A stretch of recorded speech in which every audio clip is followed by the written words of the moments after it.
जय श्री कृष्णा। प्रिय दर्शकों, भाई और बहनों, अस्ट्रो चर्चा में आपका स्वागत है। मेरा आपको सादर नमस्कार। इस वीडियो में हम चर्चा करेंगे जो मिथुन लग्न के व्यक्ति हैं अर्थात जेमिनी एसेंडेंट है, उनका जून माह कैसा गुजरेगा, इस पे एक संक्षिप्त पर चर्चा करेंगे। आप नए दर्शक हैं तो कैसे पता करेंगे कि आप जेमिनी एसेंडेंट है अर्थात मिथुन लग्न के व्यक्ति हैं, तो अपना बर्थ डिटेल्स किसी अच्छे एस्ट्रो के सॉफ्टवेयर में डालें जो लग्न कुंडली बनकर आती है, जिसको डिवाइन चार्ट भी कहते हैं या बर्थ चार्ट कहते हैं। उसमें यदि प्रथम भाव में 3 नंबर लिखा हुआ हो तो आप मिथुन लग्न के व्यक्ति हुए। ये आपका बर्थ चार्ट है, ये प्रथम भाव है, इसमें 3 नंबर लिखा हुआ अर्थात ये मिथुन लग्न की कुंडली को इंडिकेट करता है। 1 जून को जो गोचरीय परिस्थितियां हैं वो आपकी कुंडली पे लगाया हुआ है। यदि आप मिथुन लग्न के नहीं हैं तो यह आप मत देखें, क्योंकि यह आपके काम की नहीं है। हमने गोचर का विश्लेषण करने की कोशिश की है लग्न कुंडली के हिसाब से, चंद्र कुंडली के हिसाब से नहीं। लग्न कुंडली के हिसाब से जब हम विश्लेषण करते हैं, सोचते हैं, फल निकालने की कोशिश करते हैं तो भाव विशेष का फल आता है, जबकि चंद्र कुंडली से जो भाव का रिजल्ट आ रहा है वो पॉजिटिव आएगा या नेगेटिव आएगा, यह बताता है चंद्र कुंडली। तो हम एनालिसिस कर रहे हैं लग्न कुंडली के हिसाब पे। गोचरीय परिस्थितियां इस प्रकार हैं कि बृहस्पति देव आपके लग्न पे गोचर कर रहे हैं, मिथुन राशि में ही गोचर कर रहे हैं। शनिदेव 10वें भाव पे मीन राशि में गोचर कर रहे हैं। ये लंबे समय के लिए चलने वाले ग्रह हैं, लंबे समय के लिए मिथुन राशि में रहेंगे गुरुदेव, और शनिदेव मीन राशि में लंबे समय के लिए रहेंगे।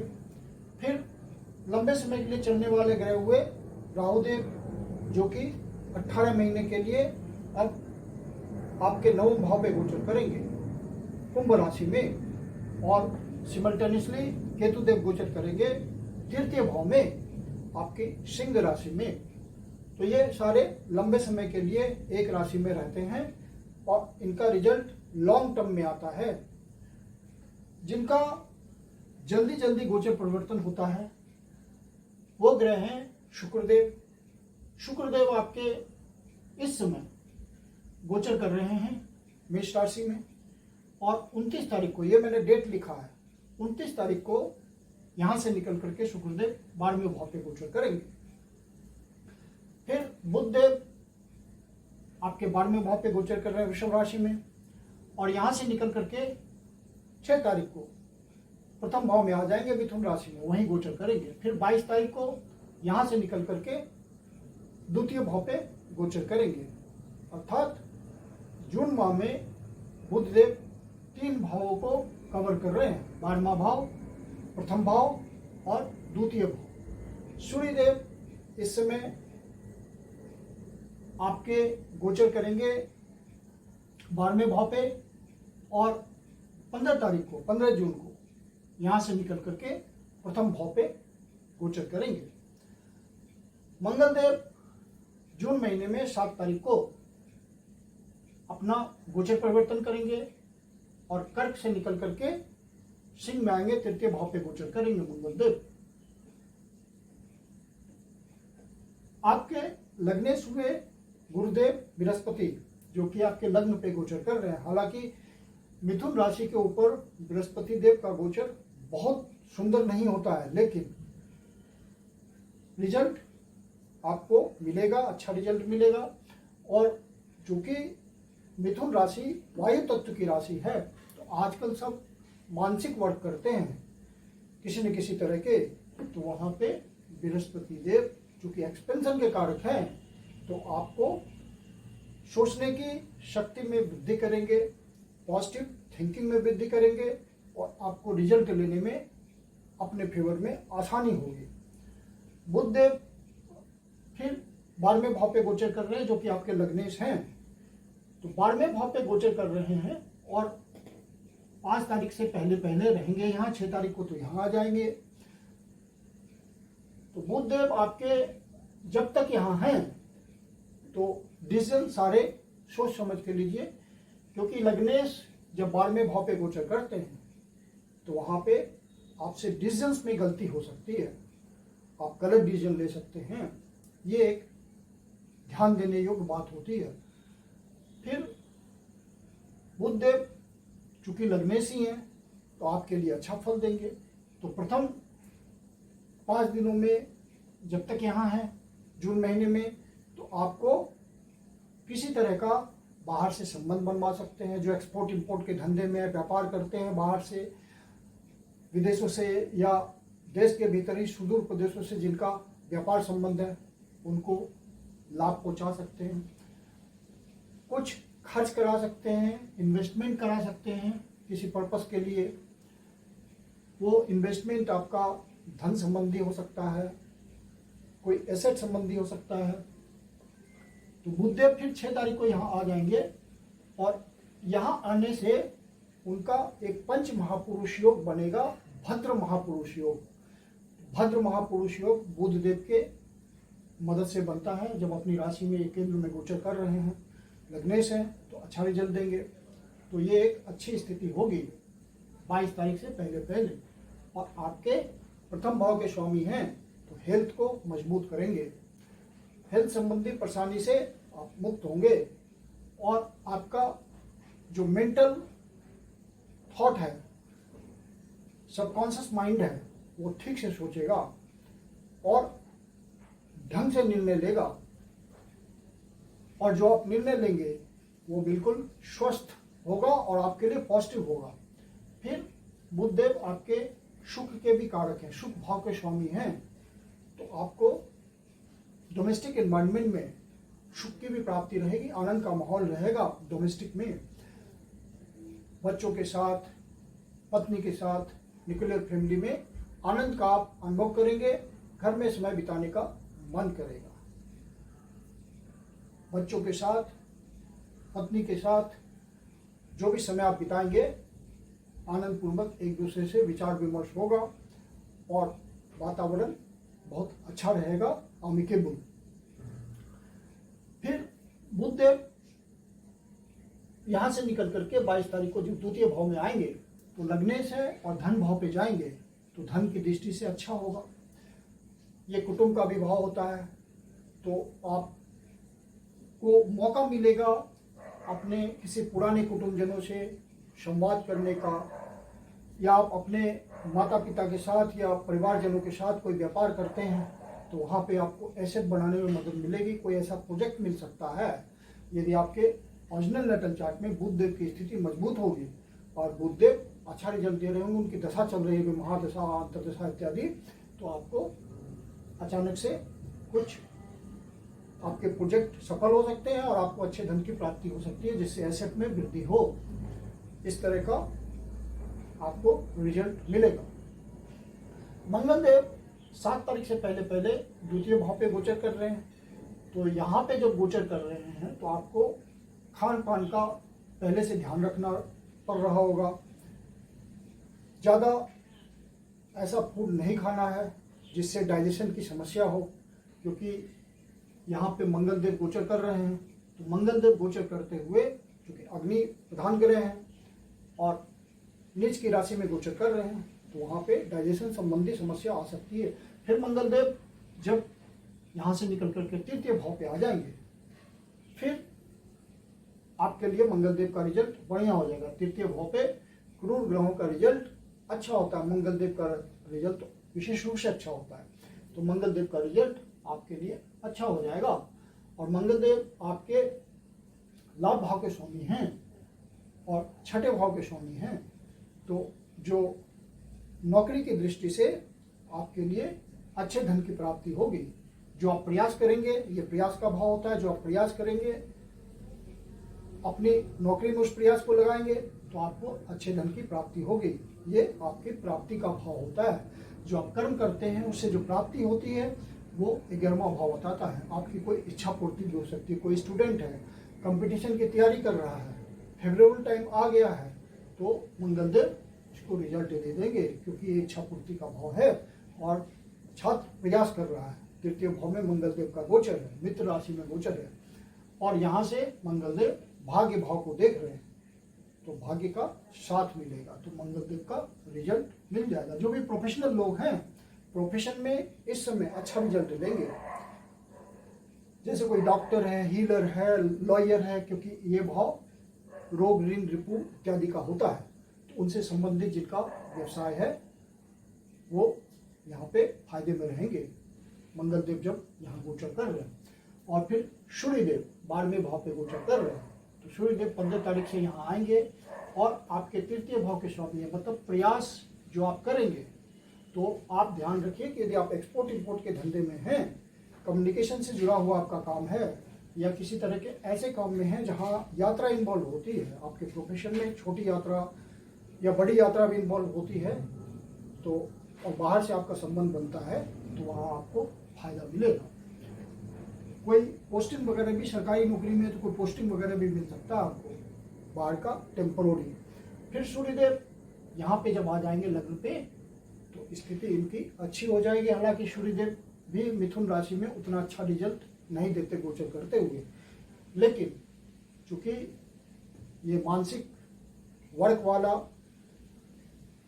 राशि है और द्विस्वभाव राशि है, तो कुछ नए रास्ते भी आपके खुल सकते हैं कमाने के, और समाज में कुछ स्थान भी बन सकता है, क्योंकि ये द्विस्वभाव राशि है, कुछ आपको एक्स्ट्रा भी दे सकती है, और जो मानसिक वर्ग में लगे हुए हैं उनको तो फायदा मिलेगा ही। तो सूर्यदेव का रिजल्ट आपको अच्छा मिलेगा। प्रयास जो करेंगे तो आप इन्वॉल्व होंगे और आपको रिजल्ट मिलेगा। फिर शनिदेव लंबे समय के लिए आ गए हैं कर्म भाव पे, और यहाँ से 12वें भाव को तीसरी दृष्टि से देख रहे हैं, तो यहाँ आपको प्रयास ज़्यादा करना पड़ेगा। आपको ध्यान रखना है कि जो भी आप इन्वेस्टमेंट करें प्रॉपर करें, क्योंकि शनिदेव लंबे समय के लिए यहाँ आ गए 2.5 साल के लिए, तो आपका इन्वेस्टमेंट बहुत प्रॉपर होना चाहिए, बहुत मेहनत यहाँ चाहिए, बहुत ध्यान रखना पड़ेगा आपको। और यदि आपका बाहर से संबंध चलता है तो वहाँ प्रयास बढ़ाने पड़ेंगे। और शुक्रदेव जो है आपके 11वें भाव पे गोचर कर रहे हैं, और आपके पूर्व पुण्यास भाव के स्वामी है, पंचम भाव के स्वामी हैं। तो ये भाव आपके किसी भी तरह का आर्ट एंड कल्चर का होता है, किसी भी तरह की कुशलता का होता है। तो यहाँ पे आप जिस भी प्रोफेशन में हैं जहाँ स्किल्स इन्वॉल्व होता है, कोई कला इन्वॉल्व होता है, जैसे dancing, music, painting, artisanship, theatreship, fashion, modelling, film industry, TV वगैरह इंडस्ट्री, इंटरटेनमेंट इंडस्ट्री, सारे यहीं से जुड़े हुए हैं, और उनके कारक शुक्रदेव भी हैं। कला का डोमिनेंस शुक्रदेव के पास ही है, तो शुक्रदेव उसी भाव को देख रहे हैं। डिजायर है उनकी, तो डिजायर है तो पूरी करेंगे। आपकी इच्छा पूर्ति के भाव में है तो अच्छा रिजल्ट देंगे, लेकिन चूंकि 12वें भाव के स्वामी हैं तो आपका इस भाव से संबंधित खर्च भी कराएंगे। मतलब जिस भी स्किल वाले प्रोफेशन में है आप, वहाँ आपका खर्च होगा प्रोफेशन में, तो लेकिन आपको लाभ की प्राप्ति वो कराएंगे। जो भी आप इन्वेस्टमेंट करेंगे उससे आपको रिटर्न मिलेगा, क्योंकि ये भाव इन्वेस्टमेंट का होता है, खर्चे का होता है। मतलब इन्वेस्टमेंट एक तरह का खर्चा ही है और उससे आपको लाभ की प्राप्ति हो रही है। तो शुक्रदेव 29 तारीख तक तो यही है, उससे पहले पहले तो आपको रिजल्ट देंगे। जो आप खर्च करेंगे उसका रिटर्न मिलेगा आपको।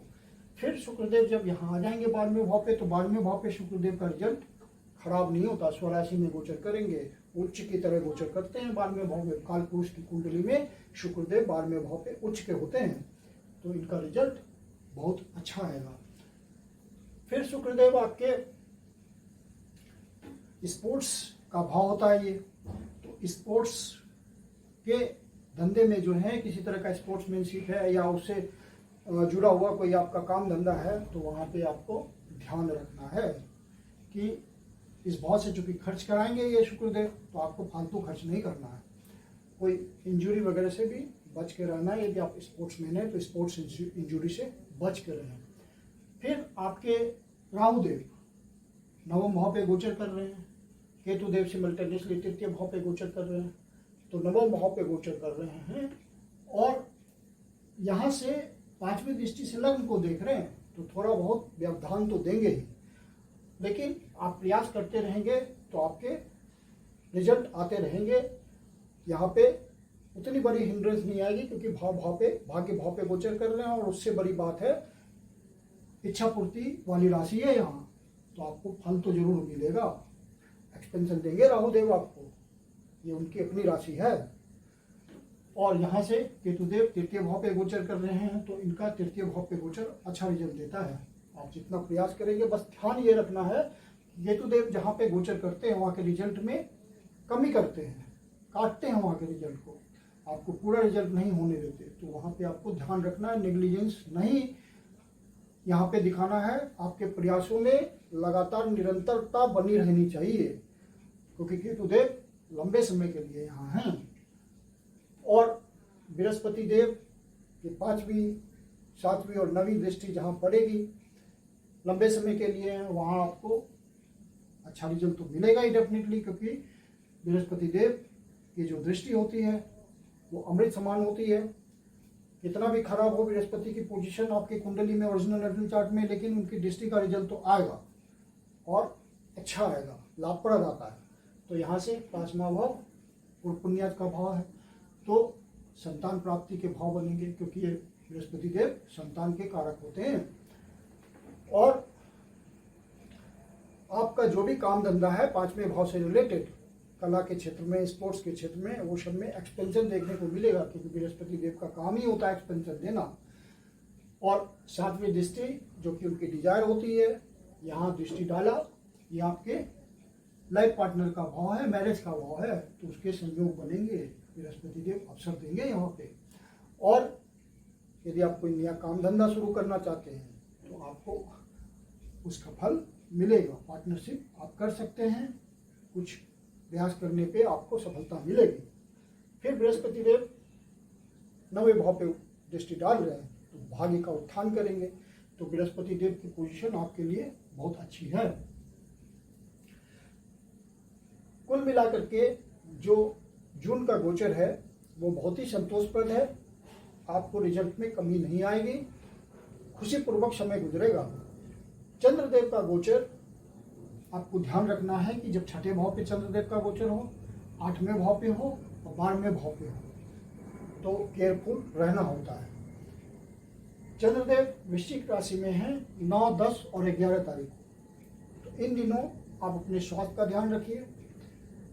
यदि आप सीनियर सिटीजन हैं तो मेडिटेशन, मेडिकेशन, योगा, एक्सरसाइज, इन सब बातों के थ्रू अपने आप को फिट रखें। और व्यर्थ का वाद विवाद में ना फंसें, इसका ध्यान रखना है। और जब चंद्रदेव 8वें भाव पे आते हैं यहाँ पे, तो आपको कोई बैड न्यूज़ मिल सकता है, कोई निगेटिव न्यूज़ मिल सकता है, कोई सैड न्यूज़ मिल सकता है। तो इन सब बातों का यदि आपको असर हो तो इसका आसान सा उपाय होता है कि शिव जी के मंदिर में जा करके शिवलिंग का दूध से, जल से अभिषेक करें, ओम नमः शिवाय का जाप करें, शिव जी आपकी पीड़ा हर लेंगे, या विष्णु सहस्त्रनाम का पाठ करें। और चंद्रदेव आपके मकर राशि में आएंगे 14, 15, 16 तारीख, उन 3 दिनों का ध्यान रखिए। फिर 12वें भाव पे चंद्रदेव गोचर कर रहे हैं वृषभ राशि में 22, 23 और 24 तारीख को। तो इन दिनों आपका खर्चा बढ़ा हुआ हो सकता है, आपकी कोई यात्रा भी हो सकती है, ऑफिस पर्पज से या पर्सनल पर्पज से या एंजॉयमेंट के पर्पज से, तो अपने बजट का ध्यान रखिएगा। मैं कुंदन शर्मा आप लोग का हार्दिक स्वागत करता हूँ। यदि आपको वीडियो अच्छा लगा तो इसको लाइक करें, सब्सक्राइब करें और शेयर करें। सब्सक्राइब करने का पर्पस ये होता है कि आपको नोटिफिकेशन प्रॉपर टाइम से मिलता रहे। और यदि आपके जीवन की कोई समस्या है तो डिस्क्रिप्शन बॉक्स में ईमेल एड्रेस दिया हुआ, आप उस पर पर्सनल कंसल्टेशन ले सकते हैं। मेरी अपनी कंसल्टेशन शुल्क होती है। धन्यवाद।